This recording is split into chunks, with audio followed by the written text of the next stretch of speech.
right? Because I have 20 minutes. This I have an entire hour with you, okay? But this is one of the most basic skills, yet basically misunderstood skills that exist in human beings, okay? Right? Because here's the deal. Time is our most valuable resource, okay?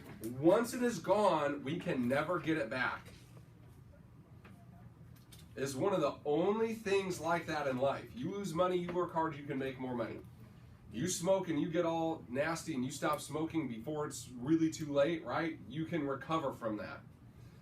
Once your time is gone, once the day is gone, it's never coming back. It is gone forever, okay? So you've got to understand that time is the great equalizer, okay? Everyone has the same amount of time. I don't have time is the biggest lie that exists on planet Earth. Because we all have the same amount of it. It is impossible for you not to have time. We all have the same amount of time, right? So what is better is the statement, I make poor choices about what to do with my time, right? Okay, or I wasted my time. That's probably a better description than I don't have any time. Everybody understand that? Yeah. Okay, how many of you have said, I don't have time before, for something in your life, whether it's this, right? Some of you saying that about why you didn't get your 1 by 1. I didn't have any time. No, you just made poor choices about where you put your time. Okay, but the good news is we can choose something different. See, we're not born winners or losers, we're born choosers. And we can choose every day what happens. So there are 3 ways that you can use time. It's very similar to money. Okay, we can waste time, we can spend time, or we can invest our time. Okay, so let's go and look at wasting time. This is when you trade time. So think about money, right? You can do the same thing with money, but either way you're making a trade. You're with money, if you're wasting money, you're trading money for something of no value. If you're spending money, you're trading money for something that is of value, and if you're investing money, you're trading money for more money than you put out. You understand the difference? The same thing works with time. Okay? We either waste it, spend it, or invest it. So wasting time is when we trade time for nothing of lasting value. Nothing of lasting value. You put out the time, but you have nothing of material value or lasting value that you can show for that time. Okay, everybody understand that? So we're going to have some interaction on this more than normal, okay? So what are some examples of wasting time? Watching TV. Okay, so I heard like 7 things. Watching TV. Video games. Facebook. Oversleeping, there you go. Sleeping is necessary to survive. Working at your job is actually not wasting time. It's well, that's true, bro. I guess I never looked at it like that. But generally, working at a job is not wasting time. That falls into the spend category. Okay? But think about other things that are wastes of time. Like your fantasy football league, your knowing everything about every sports game that's happening, bowling, your softball team at church. These things are all classified as wastes of time. Right? And sometimes people challenge me and say, well, it's entertainment. I'm getting joy out of it. Yeah, but the problem is that joy does not last. It is not lasting. It is there, and then it's gone. So you have nothing of lasting value. Entertainment is not lasting value. You understand that? Okay? So I want you to challenge yourself to look at what are some of the areas that you put time that is a black hole. You will never become better or move ahead in your life in really any area by continuing to put time in here. You put unlimited amounts of time, it's never going to change your life.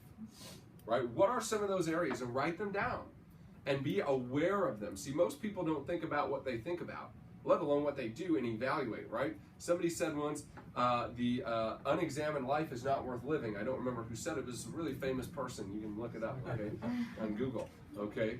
Bobby D's going to go look at it, right? But the unexamined life isn't worth living. We got to look at where are we putting time that is not giving us a return, because we all have the same amount of it, right? We cannot get more than we have now in physical day time.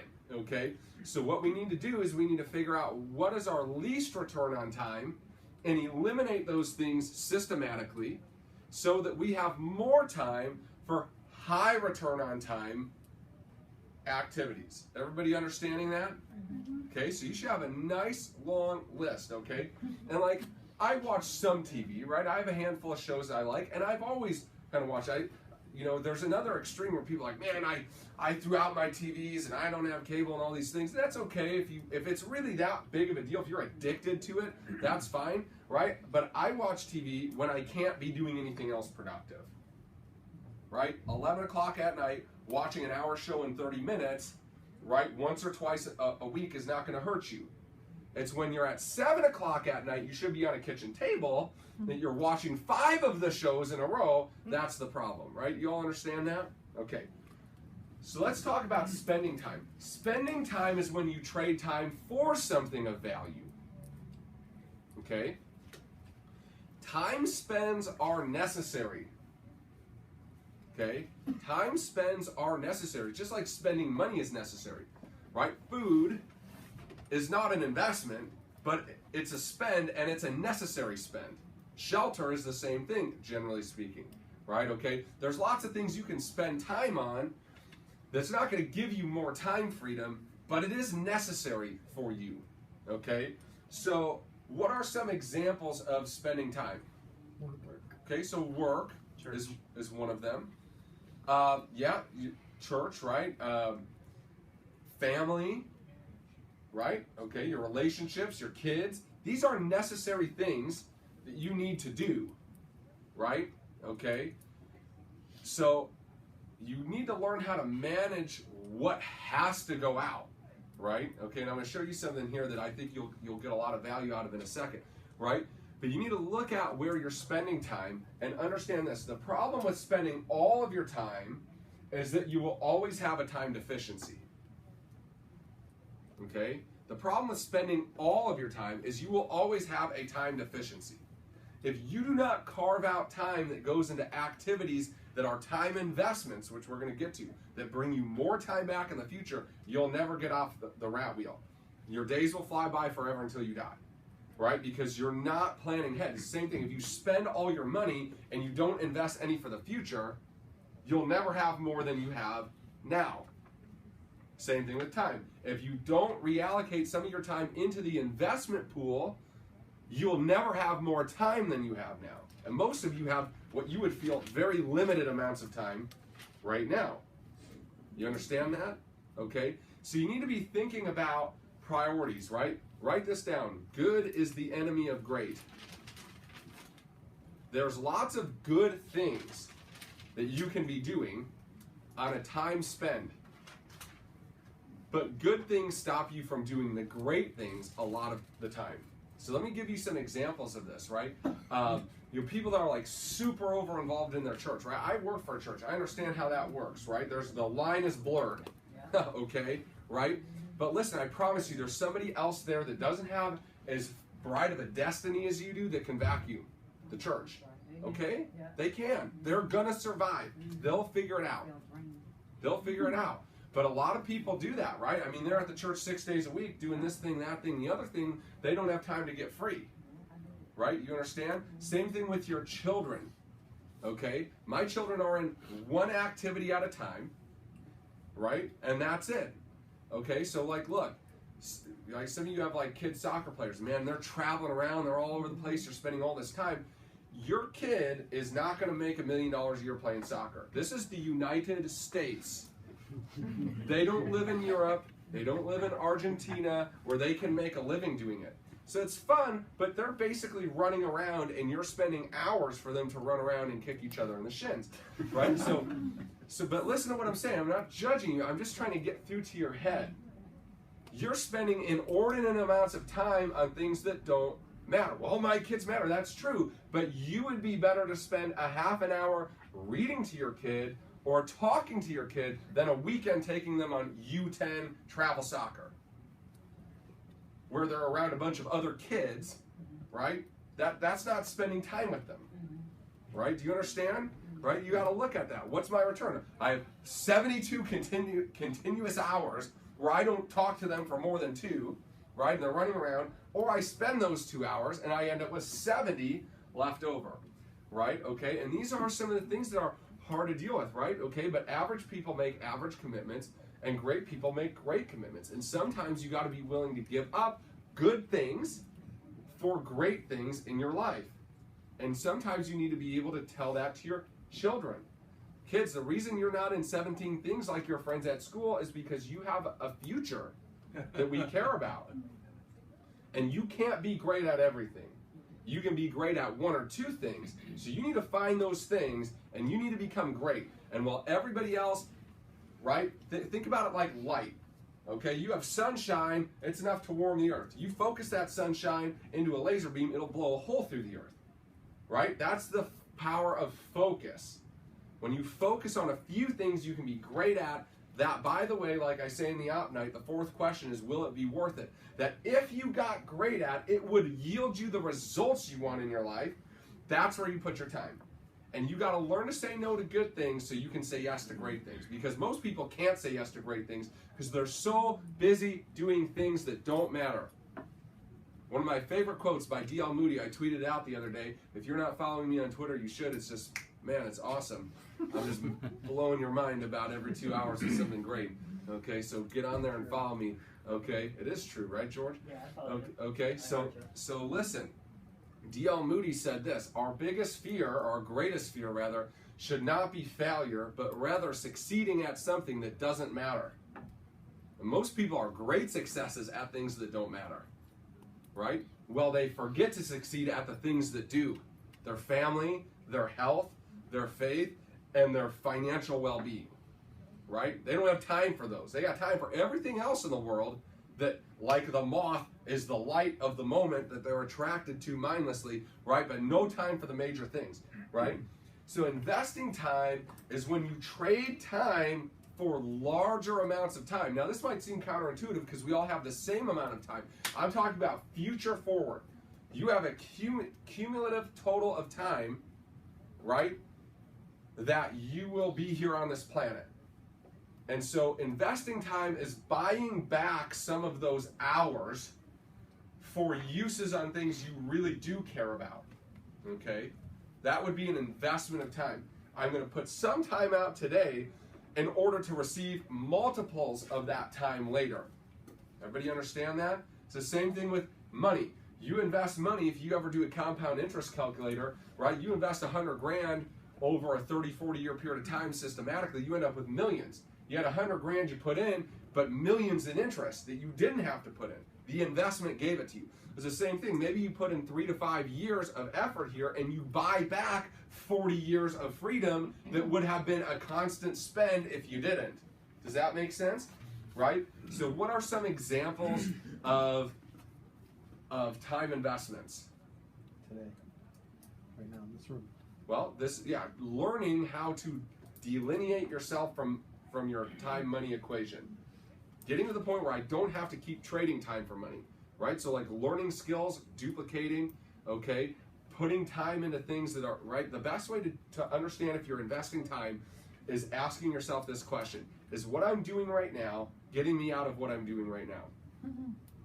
And if the answer is no, then you're not investing time, right? By you coming to meetings faithfully for a period of time and getting other people to do that, you will eventually not have to come to meetings anymore if you don't want to. You become an RVP, have a couple RVPs, shut your base shop down, don't do any more meetings. Right? Because you went to meetings and you got people to go to it and you built a system. Right? Does that make sense? Okay, another investment of time is in your health. If you die 10 years from now because you are super unhealthy, you cut that time short. Versus if you put a half an hour a day into being physically fit and that buys you 20 more years on your life, do the math, right? That was a good investment of time. It bought you more time than you would have had without that. Those are really the only two things that I understand as time investments, right? Getting out of the time-money trap, trading time for dollars, and making sure you're alive long enough to enjoy it, right? Those are the two things that you need to be putting time into on an investment. You understand? Anybody have any questions on the differences between waste, spend, and invest? So hopefully you're writing some of this down, and what you need to do immediately is eliminate the waste, right? And then go back through and pare down the spends that are not necessary for your definite chief aim in life. What is it that you want? And anything that's not directly helping you get there needs to be tabled for a little while so you have more time to make investments of time. Priorities, right? So we teach you this. God, family, business. Art Williams said, right? And the Bible said it first, but what does it profit a man to gain the whole world but lose his soul? That would be silly, okay? Because you're going to spend a lot more time in eternity than you are here, okay? Of eternity from that window to that wall, this is earth, right? So you'd be foolish to screw up that deal for this, okay? Number one, okay? Right? But Art Williams said if you got to lose your family and you got to have a terrible spiritual life to win in business, it's just not worth it. It's not worth it. You can have it all here as long as you're wise with time management. If you check the big boxes first, the little things will take care of themselves. But when you're constantly chasing the little things, the big things go into disarray, right? Most people major in the minors. You cannot be that person. Right? You've got to major in the important things in your life and let the junk sort itself out, okay? Right? So God, family, business. So we're going to do an exercise here. Where does your time go? Okay, so we're going to all write 168 hours in a week at the top of our paper. If you're not taking notes, you are foolish. Yeah, well, do it on your phone, right? You can do it on your phone. Okay? 168 hours a week. Most people arrange their time in some similar fashion to this. Tell me if this sounds like you. Most of your time goes to work. The next largest amount of time goes to sleep. The next largest amount of time goes to entertainment of some sort or another. The next largest amount of time gets split somewhere between family, health, and investments of time. This is average American 101. Let's see if it's true for you. Okay? So I want you to write 168 hours. Underneath it, I want you to write work, and I want you to include, now this is not this work, because this is not time spent. This is time investment. We'll pick up that later, okay? So I want you to write work, and I want you to write down how many hours a week on average you spend at your job, going to and from your job, and any work that you might be doing while you're not physically present that has to do with your job. And give it an approximate weekly total. Changes from time to time, I know, but give it an average and write that number down. Okay? Next, I want you to write down sleep/hygiene. Okay? How many hours per night would you say you average sleeping? Okay? And then I want you to add 30 minutes to that if you're a man, and 1 hour to that if you're a woman on a daily basis for hygiene, getting ready, brushing your teeth, doing your hair, getting dressed, going to the bathroom multiple times a day, right? I put that in like work. Oh, you Like put I that in added work? that into my work. Okay, yeah. so yeah, so don't, Is that okay? well, I mean, the sum is going to be the same. it's like I figure I'm getting ready for work. Yeah, so I don't care how you account for it as long as it's accounted Okay, for. that's fine. So per day, right? And then you need to multiply that out by 7 days a week. Right? How many hours are you sleeping a day? Add 30 minutes if you're a man for hygiene, an hour if you're a woman. Times that number by 7. That's how many weekly hours you spend there. Okay? Now I want you to write down how much time do you spend at church, going to church, or doing some sort of like devotional thing. Figure that out on an average weekly basis. Okay? How many hours are you purposefully spending with your family? Not sitting there watching TV, but you're doing something with your family that matters. Okay? And write that number down. Okay? So what we've just checked off are, let's put in an hour a day for eating, so 7 hours a week. Okay. So we've checked off going to work, because if you have a job and you're not building your business as rapidly as you like, you need that job for a little while till you get your habits and disciplines and skill sets down. Okay. So we've captured work, we've captured sleep, we've captured God, we've captured family. So those are the major boxes. Those are the major boxes. These are the things that matter. Total it up and subtract it from 168 hours. How many hours do you have left?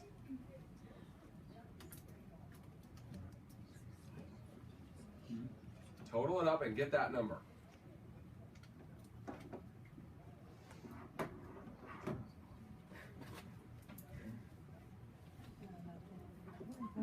How many of you have less than 20 hours left? One? Okay, Dominic, how many do you have? Well, just over 20, sorry, 143. Okay, so you have 25. 25, sorry. Ryan, how many do you have? I have 144. 144. You have 144, so you still have 24 hours Oh, left. okay. Yeah, so you have 24 hours left a week. Okay? That's the minimum. How many of you have more than 70 hours left? A couple of you. Right around there. Most of you probably have 40 to 50. That's how much time you have left that you could choose to invest versus waste or spend frivolously on things that don't matter, including working, sleeping, doing the things that are important, spending time with family, spending time at your church, doing whatever you want, right? Those are the big boxes. All you have to give up is crap that don't matter, and you got that time. What do you consider being a full-time student? I would consider that a spend. Okay. So would I add that in there? Yeah, if you're going to school full-time and working, sure. I would consider that a spend, right? So take that out and figure out what else you have left. No, Okay. probably around 20. Now you're about 20. Okay, so where does most of the time go? My 20? No, most of the 168. It's between work and school. Work and school. How many hours are between work and school? Oh, I don't know. Let's see. It's gotta be close to 100. 100 hours I don't between work and spend- school. Family, I mean, I live with them. Sure. So you're at 100 hours, which means you're really out of balance on one of the two, right? And you're spending a disproportionate amount of your I work time. a 35-hour-a-week part-time job. Okay. And So you think you're spending 65 hours a week at school? No. Okay. So where's the 100 hours? 35 went to Oh, yeah, you're job. right. I was adding them all up. 1 minute. Yep. Let me go back to the notes. Go ahead. And we don't need to do that, but here's the deal, right? You just said something. Where did all those hours go? Right? Oh, yeah, I was including sleep. Sorry Yeah, about okay, that. so good. Where did all those hours go? That's what everybody who cares about you in your life that wants you to win is wondering too. Mm. What is this person doing? Right? What are you doing? Right? Here's the deal. You, me, Barack Obama, we all got the same 24 hours in the day. One of them runs a country. One of them runs a big business. One of you trying to figure out how to take your head out your butt, right? Okay, and I'm not, don't take offense to that, but I'm just telling you, that's like the scale there, right? Yet we all have the same amount of time. We're choosing to use it doing different things, right? And what we do long enough gets us the result that we have. You understand? Where your time goes habitually has gotten you where you are. So if you're happy where you are, keep doing what you're doing. If you're unhappy where you are with some area of the majors in your life, then you must make a change.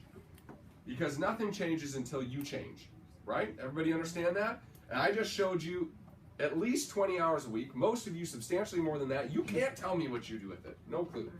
It just vanishes, right? You get nothing of value or something of minimal value.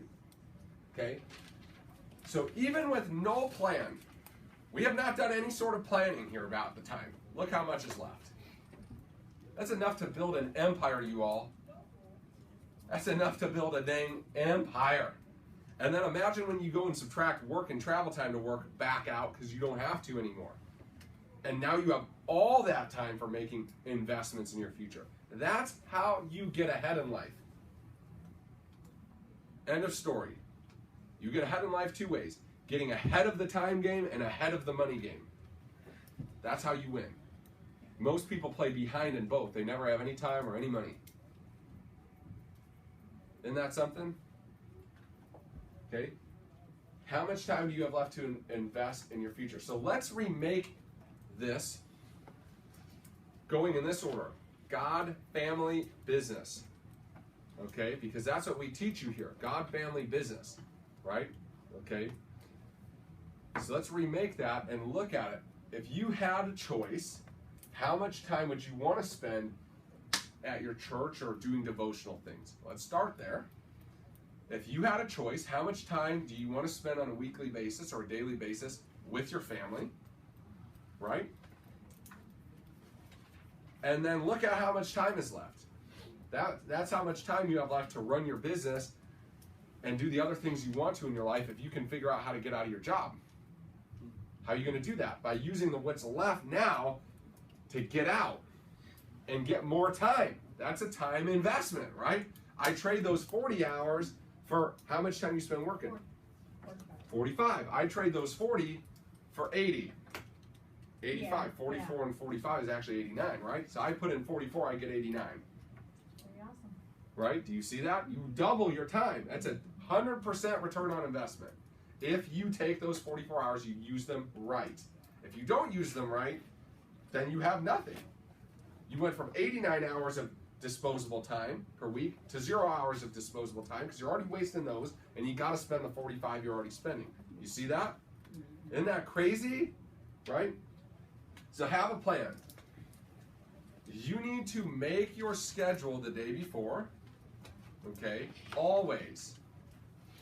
Always, always, always. You got to have a schedule. And you need to operate from a schedule. And you need to be reviewing it the day before and looking for inefficiencies. Looking for inefficiencies, okay? Let me show you guys something that I'm going to pop through here real quick. Yep. So let me show you guys something that I learned before I was in Primerica, okay? My boss, who recruited me into Primerica, taught me this, right? So a schedule is one thing. This is a plan, okay? So schedule is what am I doing hour by hour. This is how you should build the schedule, okay? So I'm going to show you two different things.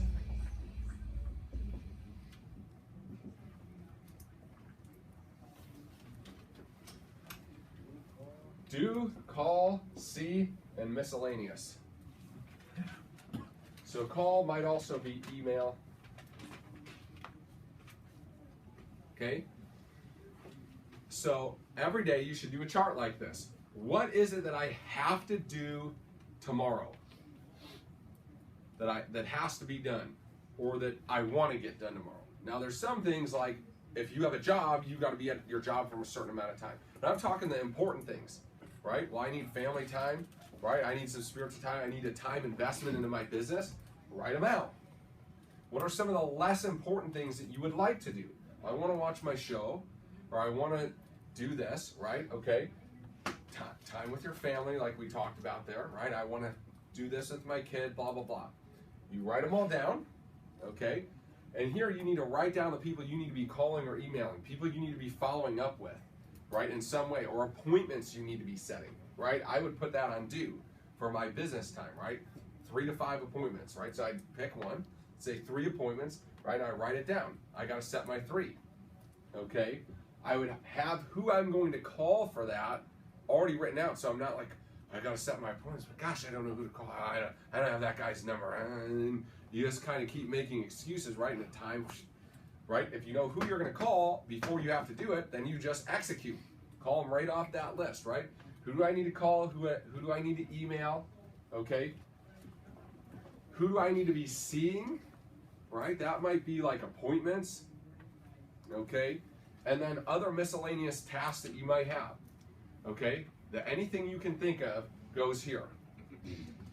All right? And then you can look at these things and you prioritize your day around the most important things first. Okay? So you find a place in the schedule for the important due. These are things that need to get done. They're in my major buckets, right? They're in family, they're in spiritual time, they're in business, right? Time investment or health. These are things I have to get done and put them on the schedule, right? You schedule them in, okay? Right? You make sure those are done, and then you schedule in time for calls and different things, right? Whatever you need to do. I try to do them all at the same time. How many of you have ever called me or texted me, and I text you back, I say, I'll call you at a bizarre time, okay? I'll call you an hour and 20 minutes from now or something like that, right? Okay, most of you are not direct to me, but Ryan, I've told you like weird stuff, like I'll call you at 5:30 and you call me at 2 o'clock. Yeah. Why? That's my call time. I'm driving to somewhere else. That is the allotted time I've made to call back people that day, right? So instead of being interrupted nonstop, right? If I can take it, I'll take it. But if I can't take it or I missed it, instead of doing it and just getting distracted all the time, I'll call you back at this time. And that time, right, is dead time. I'm driving from point A to point B. I'm going to make all the calls then. That way it gets done. It's scheduled. It gets done. I know who I need to call and when I need to be calling them, or when I'm going to email them back or whatnot, right? Does that make sense? Okay? And that way I'm not like a rabbit chasing my tail all over the place. I've got a very specific time. Right. I know I've got to call you and you and you and you at this point. If I'm busy. If I'm not busy, I'll just do it whenever. But if I'm busy, I'm going to have that. Right? Does everybody understand that? Okay? So once you have the things you have to do, like if you have a job or whatever, okay, and then you have the majors in, right? Now you can look at the white spots on your calendar. Now you can start filling in the next highest priority things. Okay? And eventually you'll run out of calendar space, and anything you don't have left to put in gets left out. The good news is if you're working from highest priority for my future and well-being to lowest priority, the things that don't make it in are garbage. They're garbage, doesn't matter. Good, they got left out. Wonderful, you're going to be way better off without them. But you'll be amazed at how far you get down that list, right? Because you got 44 hours, you have no idea what's even happening with it, right? So you do all that crap you shouldn't be doing and do the things you should be doing in that amount of time if you just got organized with it and thought about it a little bit. Everybody understand? Okay, questions on that? Right, I would make this T-chart all the time. I still do if I'm busy, right? Today I have a lot more time than I used to, right? Because I did what I'm telling you. I invested time. I got out of having to have a job. I got my wife out of having to have a job. Now I pay people to do jobs I don't like cleaning and cooking and other things. So I just keep getting time. So now I have lots of time, right? So I don't have to do this so much anymore if I don't want to, right? But in times when I'm busy, I still do that. You understand? Questions? Okay, very good. Let me show you on the same chart how you prioritize. Okay?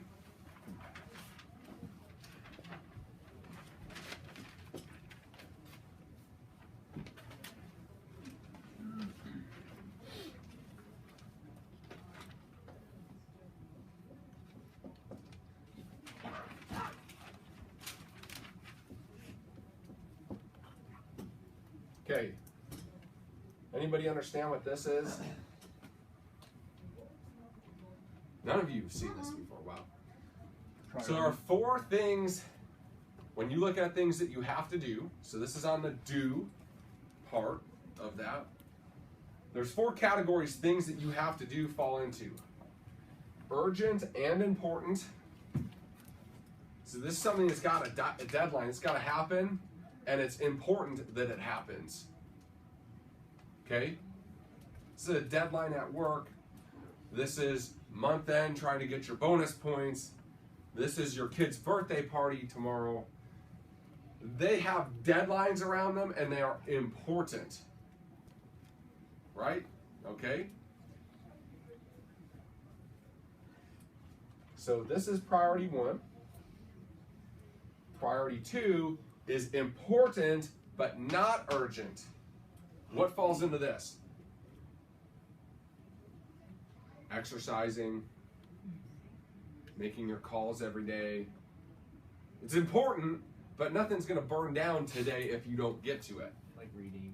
Yeah, self-development, working out, making your phone calls, right? Spending time with your kids, right? Your spouse, taking them out on a date. These are important things to do, but nothing's going to happen that's going to immediately affect you if you don't do them right then and there. Fun. You understand? Okay, this is priority 2. This is urgent but not important. Urgent but not important. This is your friend who just created a big problem for themselves, and you know, like, you ever see that sign, like, poor planning on your part doesn't constitute an emergency on my part? You ever see that sign, right? Okay, that's that sort of stuff. A flat tire. It's like crap you got to do now, right? But it's not really helping you in any way, right? Like the game tonight, you got to be at. That's urgent. It's got to happen now, but it's not really important to the outcome of your life. Okay, and this is non-urgent, non-important. This is video games. Nobody's holding a gun to your head and making you play tonight. Nobody's gonna fire you from your job because you didn't play Call of Duty, right? And it's also not important to your life. Okay, this is a wonderful box for evaluating what's happening with your time. Okay, so these things just need to get crossed out. Believe it or not, it's okay not to do some things.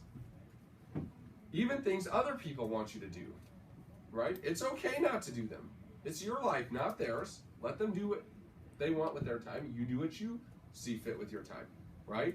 So anything that goes on here, just get it out. Get it off your list. There's no consequence to you not doing it. You need to be done with it, right? You got to declutter. Again, most of us are so busy succeeding at things that don't matter, we don't have the time to succeed at things that do matter, right? So you're going to get a bunch of that time back just by crossing that crap off, right? This stuff needs to get delegated. So this is the crap that, right, urgent, not important, right? Like, I need to have my clothes, I need to have laundry done, but it's not important to the outcome of my life. Right? That I do it. Somebody else could do it, and I could have the benefit of it being done without having to spend my time doing it. Okay? Write this down.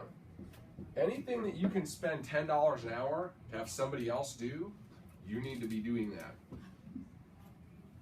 Anything that can be done for $10 an hour needs to be done by somebody else. Well, I don't have the money. Well, stop thinking like a poor person, right? Go write an app a month, and that'll pay for your housekeeper. It'll pay for your laundry doer. It'll pay for the person that shops for you. One app. And you bought, how much time do you spend doing bull crap every week like that? A lot. Why don't you take that time and go do 2 more apps? Now you got somebody else doing stuff that you don't like, and a bunch of time and more money. Problem solved.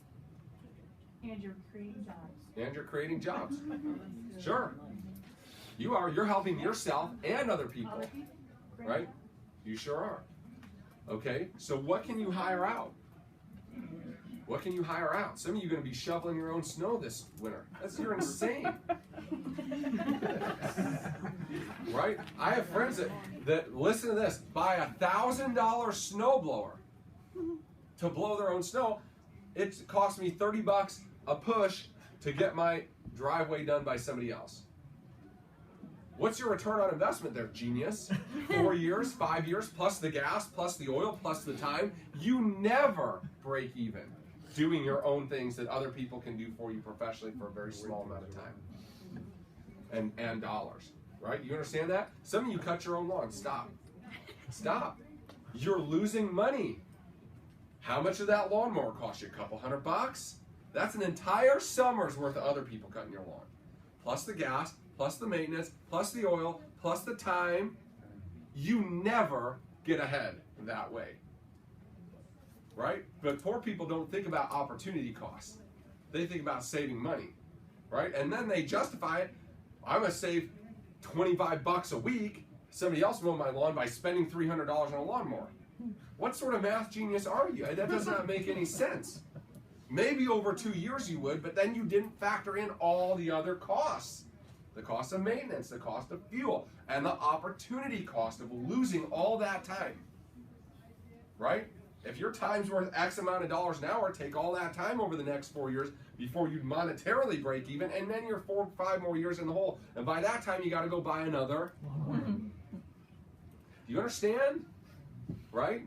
What can you hire out and get off of your plate that you don't have to do? It's falling in this category. It is urgent, but it's not important. The dishes do need to be cleaned, just not by you. Not by your spouse either. Right? Well, I guess if you want to teach your kids how to do manual labor, that's good, but I would teach them how to do something else, right? Say, go read a book. I'll give you a choice. You read this book or you do the dishes. It's your choice. Which one's going to help them get further in life, right? I want them to learn that stuff, right? Okay? I want them to grow up understanding you don't do these things, other people do these things. Right? The only reason you're doing it is because that's what you saw. I just showed you in 5 minutes why it doesn't make no sense that you do them. Right? Yes or yes? I just proved to you mathematically it's foolish. But you're doing it anyways because that's all you see. Right? So my kids ain't going to see that. They don't know. Not that they can or they're above it. They just don't know it. They don't know it. So that's what they're going to automatically think like. My time is best used here. I serve more people here than by doing the dishes. Doing the dishes, I serve myself. Maybe my immediate family members. Right? Having somebody else do the dishes, I serve them by giving them a job. And I serve the client I just saw, and the teammate I just trained, and this person and that person, because I have all this extra cash now, so maybe I have a nicer place or whatever, right? Okay, and there's a ripple effect. That's how our economy works, by the way, right? Okay, so what can you delegate? What can you delegate? And what's it going to cost you? So let's say it costs you $250 a month to delegate everything, and that bought you 12 hours a week. Right? If you put 48 hours into being in the right market, getting your skill set up, could you make $250 here to cover it? Sure. And then you're 48 hours better off. Whatever amount of time you had to spend to cover it, you're net that amount of time already. Boom. Done. Right? Weight of the world's off your shoulder. You're a nicer person. You're spending more time with your family, more time at home, more time right on your spiritual stuff. You're getting your health back in shape, and your business is growing. Win, win, win, win, win, win. It's win across the board. I'm going to just keep those things to myself because I have a lack and limit mentality. I have a finite amount of money. I need to cut, crimp, save. Right? That mentality, you all, is a disease. It's a disease. Right? As wrong thinking. That is lose, lose, lose, lose, lose. You still don't have any time. You're still frustrated. You're not putting anything. You don't have any more money. Nobody else is getting helped. Right? Do you see that? Okay. So these are the two things that need to happen. This pretty much automatically happens. The urgent and important. Something that's got a deadline and it's got to get done. That kind of takes care of itself. This is where fortunes are made. Important but not urgent. This is where families are saved. Important and not urgent. Taking your spouse out on that date. Spending that individual time with your kids. Self-developing and becoming better at what you're doing. Making sure you're going to the gym on a regular basis. Right? Thinking about what you could be doing better and finding inefficiencies in your system. But that's what nobody does. Nobody has time for this. Because it's all being sucked up by this. Right? This everybody does and you got to do. This everybody does and you don't got to do. And this is the stuff nobody does because they're busy doing this. Okay? But if you're smart, you'll learn this crap real fast and you'll make sure that you got enough time from eliminating these two things that it goes there. Right? And eventually you won't have to do a whole lot of this either. Right? There are very few things that are urgent in my life anymore. Right? I'm not on other people's timetables. I don't have any deadlines for stuff other than things I put on myself, right? So I have even more time for this. Everybody make sense of that? Yeah. Okay, so work off a list and a schedule, both, right? Not just a schedule, because when you're looking at a schedule, all you're seeing is do, and you're not thinking. Make the lists so you think about what needs to be on the schedule and then work off the schedule, right? And what will happen is you'll be bored. You'll have 2-3 hours a day where you're like, what do I do now? I've already done all the urgent things. I've already done all the non-urgent things that were important. Heck, I even did some of this crap. I guess I better go read another book. Guess I better make a few more phone calls. Guess I better take my kid to the park. I don't know what else to do, right? That's a wonderful feeling when you have that, right? Okay. Better choices with time equal better outcomes in life.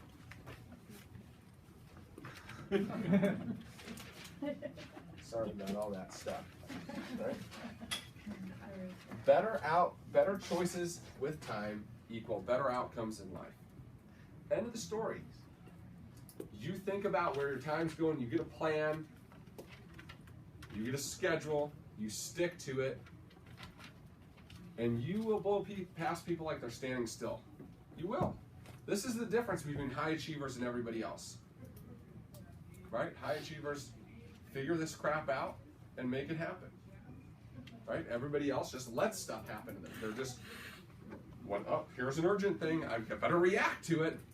And they're always reacting to everything around them instead of happening to what's around them, right? And causing things to go. You can't always avoid it, but again, if you're always doing the most important things first, if you do get interrupted, at least the most important things are done versus not done, left alone, right? Everybody makes sense of that? All right, we'll open it up because that's the end of the presentation. We got 5 minutes left.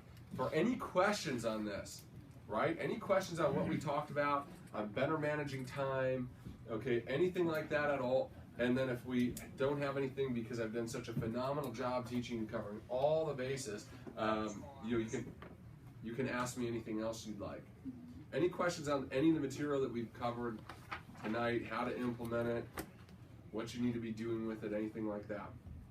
Going once. Any time management apps that you suggest other than pen and paper? I think apps take more time, and they're not as fluid. Like I have this app called Do, right? But honestly, it kind of pisses me off. Like I got 2 things on there that's telling me red do, right? But like I haven't looked at it in a couple of days. You know, so it's like totally irrelevant, and I got to go in there and put it in versus just writing out. Yeah. So a lot of times the digitization of things actually slows us down. Versus, nobody's gonna send me a message on my piece of paper. They might on my phone while I'm looking at what I'm supposed to be doing. Oh, dang, right? Urgent, not important. Bing, talk to me now, right? So you carry like a planner or schedule, like a book with you? Yeah. So what I would do when I was doing this is I would have like a little clipboard, right? And I'd have that piece of paper on it and a pencil or a pen. And I just make little changes to it as the day went on, right? And I did. What I would recommend you all do, you can go to pfsmedia.com and you can get something called the Think and Ink 90-Day Daily Planner. It was developed by a guy named Jimmy Meyer, who's a multi-million-dollar earner here, and it's really kind of unique to Primerica, right? So like it has some spaces for you to write your goals or your daily affirmations in the morning and in the night, and it's got kind of a little quadrant of like different things and a daily autopsy, where you could go back and autopsy your day at the end and say, hey, this is what I did good, I wasted time here, this is what I didn't, succeed on this appointment, here's why, right? And what I would do on that Sherman, right, is every day I would write down the contacts I got that day, right? So I would set my, 3 to 5 appointments I set, write their names, and then the new contacts I got. I've got a block of these things on my bookshelf in my office, right, from like 2007 to about 2012, right, that 5 years where I was really working the business, right. Unfortunately, I don't have anything really more recently than that, but every once in a while I'd go back if I like needed somebody to call, right, I'm like down, right, people rescheduled for the night, I just go pull out, this is 3rd quarter 2009, and I would just look at the names. Oh man, I forgot about that guy. I was supposed to call him 2 years ago. Right?